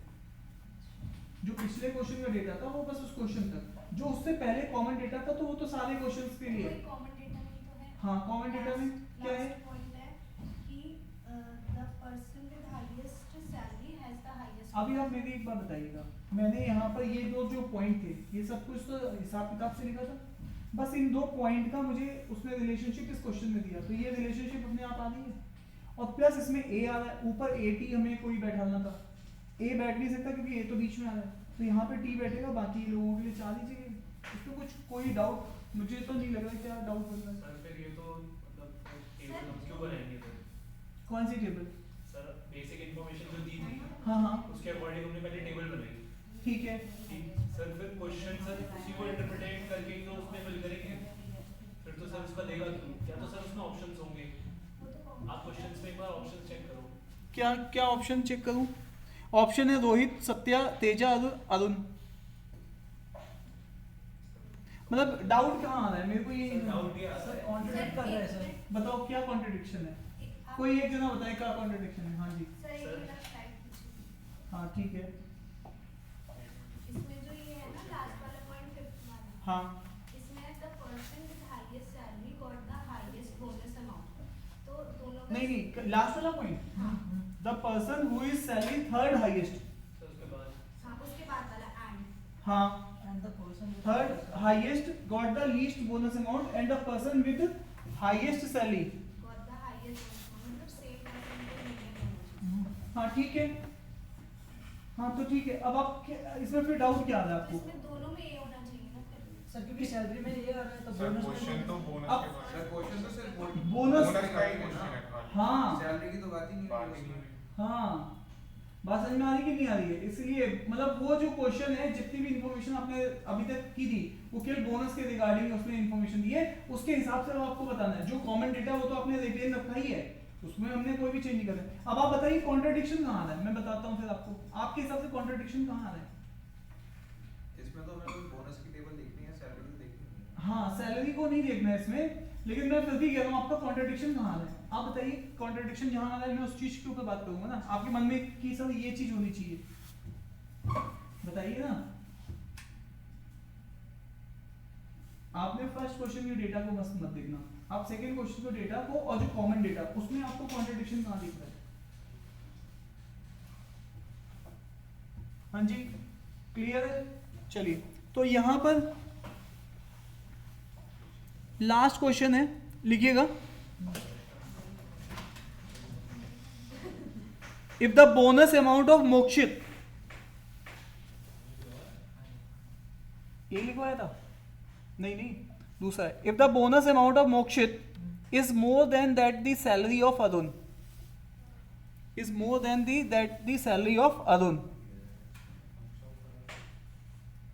who got the second highest bonus amount,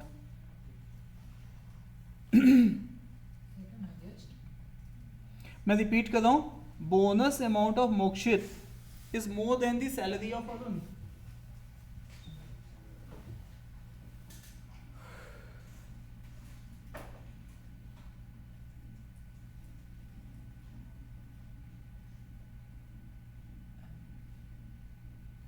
देखो ध्यान से, मोक्षित का बोनस किससे ऊपर है? सत्या से।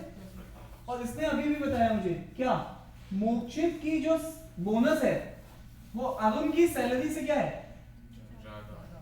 तो यार अरुण के बोनस से भी तो ज्यादा ही होगा मोक्षित का बोनस। अरे हाँ या ना?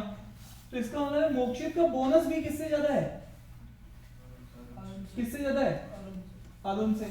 इसका मतलब है मोक्षित के पॉइंट ऑफ व्यू से मोक्षित का जो बोनस है, अभी मैं किसकी बात कर रहा हूँ? विद रिस्पेक्ट टू बोनस बात कर रहा हूँ। मोक्षित का बोनस सत्या से भी ज्यादा है, अरुण से भी ज्यादा है, और अरुण का बोनस क्योंकि आ से, तो मोक्षित आ से भी क्या है? ज्यादा है। ये वाली बात समझ में आ रही है या नहीं आ रही है? आप देखो ध्यान से। तो अब यहां पर, अभी देखो ध्यान से, एक बात समझना मेरी बात को, यहां पर तक समझ में आ रहा है कि नहीं आ रहा है? तो इसका मतलब है मुझे, हेलो, मुझे नहीं पता कि S का R के क्या साथ क्या रिलेशन है, मुझे नहीं पता, क्योंकि R अगर आपने S से कनेक्ट किया होता तो मैं बोल पाता, लेकिन आपने मोक्षित की बोनस को किससे ज्यादा बताया? अरुण की सैलरी से। तो अरुण के बोनस से भी मोक्षित का बोनस क्या होगा? ज्यादा। तो मैंने यही लिखा, मोक्षित का बोनस सत्या से भी ज्यादा, मोक्षित का बोनस अरुण के भी बोनस से ज्यादा है। और क्योंकि अरुण का बोनस, तो ये मोक्षित अरुण से भी क्या है, लेकिन मुझे इनके बीच का रिलेशनशिप अभी भी नहीं पता है, क्योंकि ये चीज अभी आपने मुझे नहीं बताई है। ठीक है, तो आई होप ये बात समझ में आ रही सबको। तो अब मेरे को बताना, अब मैं आगे कहानी बढ़ा रहा हूं। अब क्वेश्चन ये पूछ रहा है कि किसका सेकंड हाईएस्ट बोनस है। एक बार मैं चेक कर लेता हूं, whose bonus is second highest, बताइए। अब देखो आपके कॉमन डेटा से ये बात श्योर है कि ए और टी टॉप पे है, या तो ए होगा या तो टी होगा। हेलो, तो इसका मतलब है इसमें तो मेरे पास 3 लोगों को मोक्षित से नीचे रखना है। इसमें तो टी टॉप पे होगा सैलरी वाला, क्योंकि ए की दे रखी है सेकंड हाईएस्ट सैलरी। हाँ, ए भी नीचे है, तो ए तो होगा नहीं यहाँ पर, तो यहाँ पे टी होगा, और ये क्या होगा? मोक्षित। और इसके नीचे कौन से 3 लोग होंगे वो मुझे नहीं पता, लेकिन मुझे सेकंड वाला पूछा, तो सेकंड वाला तो मैं श्योर हूँ कि कौन होगा? मोक्षित होगा। बात समझ में आ रही है नहीं आ रही है? तो अब मैं इस सेट को एक बार फिर से आपके लिए रिवाइज करने के लिए देता हूँ, फिर आप एक बार फिर से ट्राई करो। देखो कोई भी सेट ऐसा नहीं होता कि आपने एक बार कर लिया, निकला नहीं निकला, ट्राई करना होता दोबारा। सर हमें SAR की भी तो पोजीशन पता है। ठीक है, किसकी पोजीशन पता है? SAR की पोजीशन आप कैसे बता सकते हो? सर इसी में एक पॉइंट था, तो उसमें नहीं, पॉइंट कुछ नहीं था। अभी आप देखो A और R कनेक्टेड है, M और S कनेक्टेड है, जो कॉमन डेटा से, और क्वेश्चन का डेटा मैंने तुम्हें बता दिया है। उससे कनेक्शन जो बंदा है मोक्षित का बंदा है, मोक्षित का बोनस अरुण की सैलरी से ज्यादा है, तो ऑब्वियस अरुण के बोनस से भी ज्यादा होगा। तो अरुण से ज्यादा है तो ऑब्वियस बाय डिफॉल्ट आर के बोनस से भी ज्यादा ही होगा।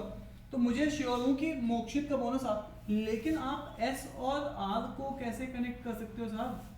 इनके बीच का कनेक्शन थोड़ा ना मुझे पता है। हो सकता है ये बराबर हो सकता है एस ज्यादा हो सकता है आर ज्यादा हो। मुझे ये श्योर है कि मोक्षित एस से भी ज्यादा है, मोक्षित ए से भी ज्यादा है, मोक्षित आर से भी ज्यादा है। लेकिन एस आर ए में क्या रिलेशन, मुझे क्या पता, आप बताओ ना। अब टू क्लियर द एयर, इस सेट को आप एक बार फिर से ट्राई करो। मुझे दिख रहा है कई लोगों को कंफ्यूजन होता है, कभी भी किसी चीज में कंफ्यूजन होता है तो फिर से उस चीज को एक बार ट्राई करते हैं ताकि क्लैरिटी बन जाए। ठीक है, एक बार मैं इसको क्लीन कर रहा हूँ, आप एक बार इस सेट को पूरा ट्राई करो, फिर तुम्हें समझ में आ जाएगा कि मैं कहीं स्टक नहीं कर रहा हूँ। ठीक है,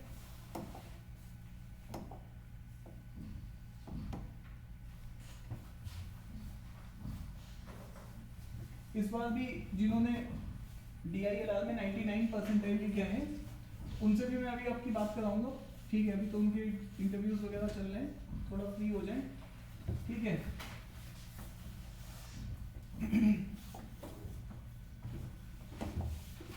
चलिए एक बार ट्राई करो। ये आपके पास यहाँ पर ये डेटा था, एक बार फिर से ट्राई करो। देखो ऑनेस्टली ट्राई करो, देखो बैठ तो गई हो और 5 मिनट लगाने ही वाले हैं, तो अभी से ट्राई कर लो ना इन्वॉल्व होके। बिल्कुल डल होके बैठने से तो मजा नहीं आएगा। वो कह रहे हैं इतने दिनों बाद आएंगे, वो सीधे सीधे तुम कैट के लेवल के सेट करा रहे हो मुझे। मैं क्यों करा रहा हूँ, देखो ध्यान से सुनना मेरी बात को। एक सीधी सी बात है, मैं अभी आपको एक सीधी सी बात सिंपल सी एक बात बोल रहा हूँ, आपको एक बात ध्यान रखनी है। अभी कल परसों मेरी सर से बात चली थी, अभी रुक जो एक मिनट, अभी ट्राई कर लेना। अभी सर से मैं बात कर रहा था, अभी हमारे यहाँ के बच्चे भी वहाँ पे इंटरव्यू दे रहे, तो ऐसी बातचीत चल रही थी। तो मेरे से कहते कि वरुण आज मैं गेम्स एंड टूर्नामेंट कराया और बच्चे कहते सर ये क्या चल रहा है, कुछ मतलब क्या 80% बच्चा मतलब ऐसे बाउंस जा। मैंने कहा क्या करोगे, मैंने कहा देखो खेलना तो पर्फ की पिच पे ही है, अब उसकी प्रैक्टिस अभी से नहीं कराएंगे तो पर्फ की पिच में जाके तो पहले से ही उनको प्रैक्टिस कराते रहो बीच बीच में, ताकि उनको उस चीज की क्या रहे, आदत रहे। बात समझ में आ रही कि नहीं आ रही?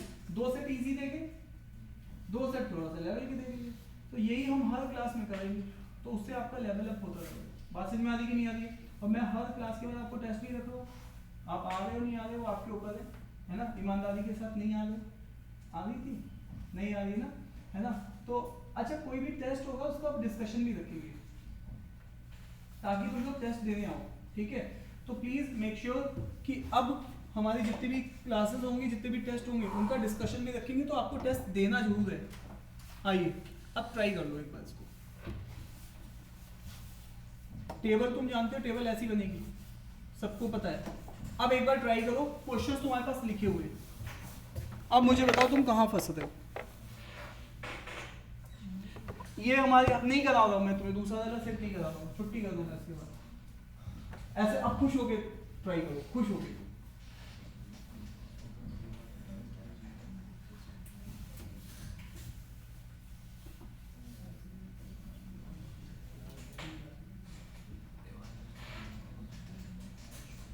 क्योंकि पता है एग्जाम में चैलेंज आता है इन्हीं सेट में जिसमें डेटा इनकम्प्लीट दिखता है, तो हमेशा क्वेश्चन की तरफ नजर करना, क्वेश्चन में क्या है।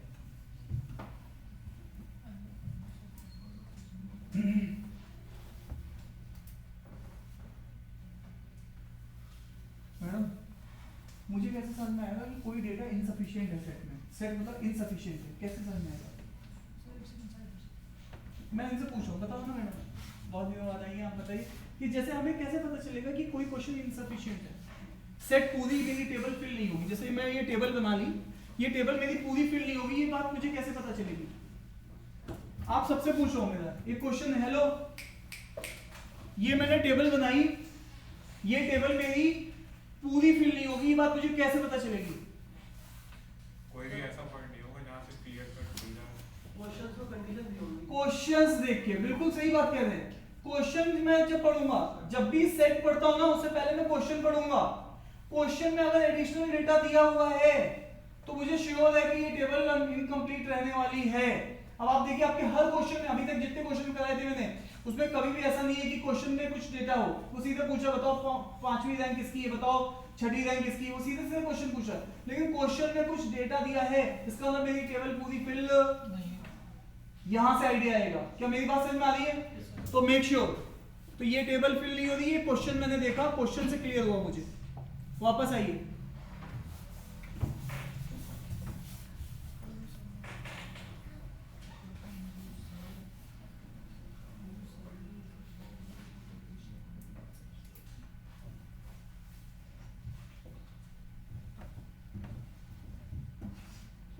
एक बार सब लोग फिर से ट्राई करेंगे फटाफट, फिर से ट्राई करेंगे। नहीं सर मैंने बना रखा, नहीं मैं आपको 5 मिनट दे रहा हूं, आपको फिर से ट्राई करना है, फटाफट अलग से ट्राई करो।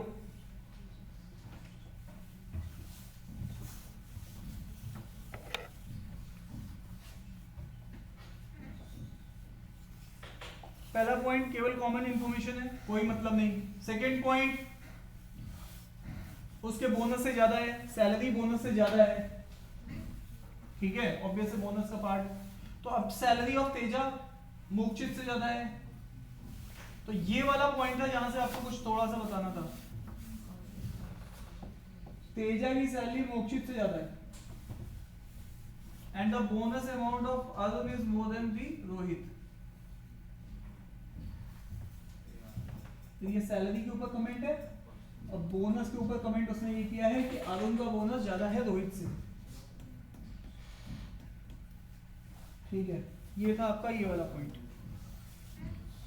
मोक्षित का बोनस सैलरी ऑफ सत्या से ज्यादा है।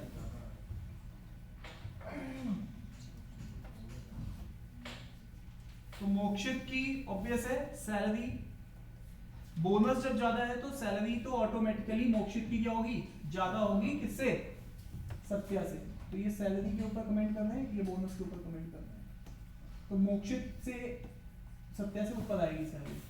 और साथ में ही मुझे अब क्लियर भी हो गया कि मोक्षित का बोनस भी सत्या से ज्यादा है। देखो कहीं पे भी डाउट है क्या, कहीं पे भी आपको किसी आदमी का बोनस किसी की सैलरी से ज्यादा है तो उसकी सैलरी भी ऑटोमेटिकली ज्यादा होगी।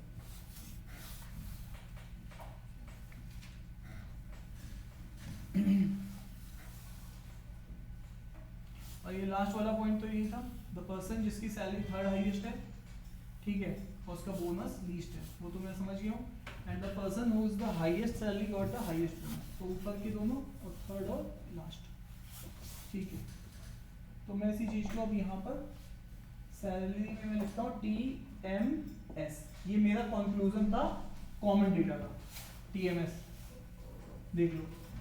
अब बोनस के पॉइंट ऑफ व्यू से मुझे कंक्लूजन था कि बोनस A का R से ज्यादा है और M का S से ज्यादा है। बोनस A का R से ज्यादा है एंड M का मोक्षित का सत्या से भी ज्यादा है। सैलरी से ज्यादा है मोक्षित का बोनस, तो मोक्षित की सैलरी भी सत्या की सैलरी से ज्यादा होगी, सीधी बात है। क्योंकि जो मोक्षित का बोनस है उससे ज्यादा है मोक्षित की सैलरी। अब मोक्षित का बोनस क्योंकि सत्या की सैलरी से ज्यादा है, तो सत्या के सैलरी सत्या के बोनस से भी ज्यादा होती है। तो ये रिलेशनशिप ये निकल रही है। तो किसी को डाउट होगा, मुझे आपने ये दी है रिलेशनशिप, मैं ये चीज खुद से भी बोल सकता हूँ, ठीक है। तो यहां से मोक्षित की सैलरी सत्या की सैलरी से ज्यादा, मोक्षित का बोनस सत्या के बोनस से ज्यादा, क्लियर। और साथ में ये बताया गया कि जो भी पर्सन यहाँ पे होगा वही पर्सन यहाँ होगा, ठीक है, और जो पर्सन यहाँ होगा वही पर्सन यहाँ होगा, ये बात है। That is all about. अब यहां तक आपने मुझे ये बातें बता दी। अब क्योंकि टॉप पे M और S नहीं हो सकते, ठीक है, यहां पर M भी नहीं हो सकता है सैलरी में क्योंकि उसके ऊपर T है, तो टॉप पे M भी नहीं हो सकता है, टॉप पे S भी नहीं हो सकता। और इसी तरीके से बोनस में भी टॉप पे कौन नहीं हो सकता, R नहीं हो सकता क्योंकि R के ऊपर A है, और टॉप पे S नहीं हो सकता।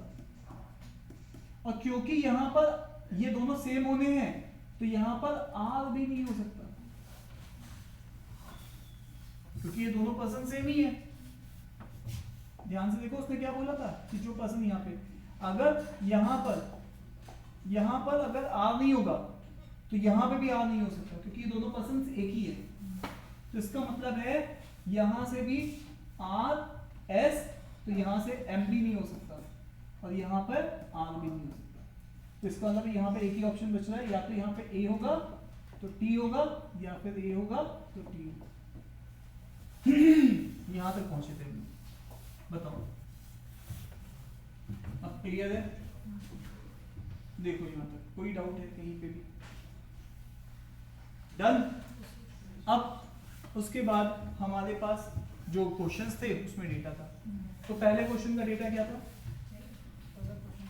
हाँ, If the salary of R is more than the Teja, whose salary is the तो second क्वेश्चन highest? 1 कह रहा है salary of Rohit is more than Teja.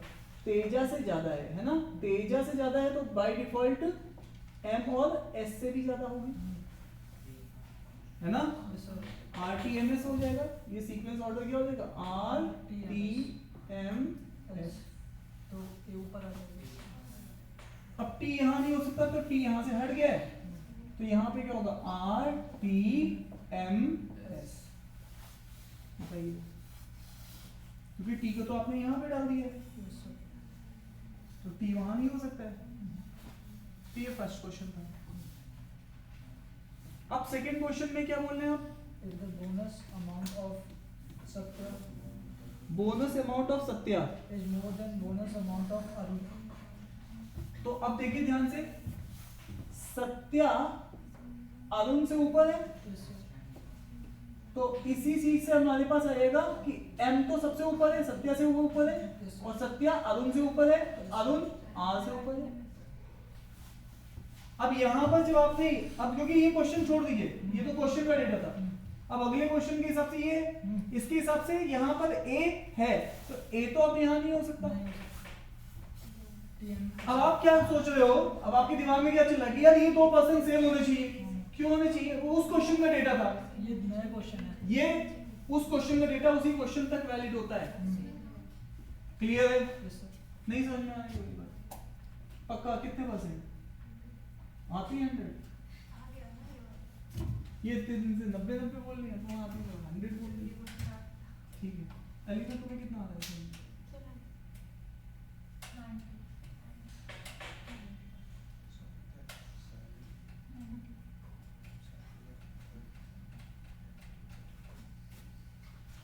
ठीक है, हम हमको सोना दिखा रहा था आपको। 100%. कल कितना में आ रहा है ऑनेस्टली? 95 सौहार्द कितना समझ में आ रहा है? सर आपने जो थर्ड वाला क्वेश्चन कराया वो वाला बस समझ में नहीं आया, वही सवाल है। आपको कितना आ रहा है?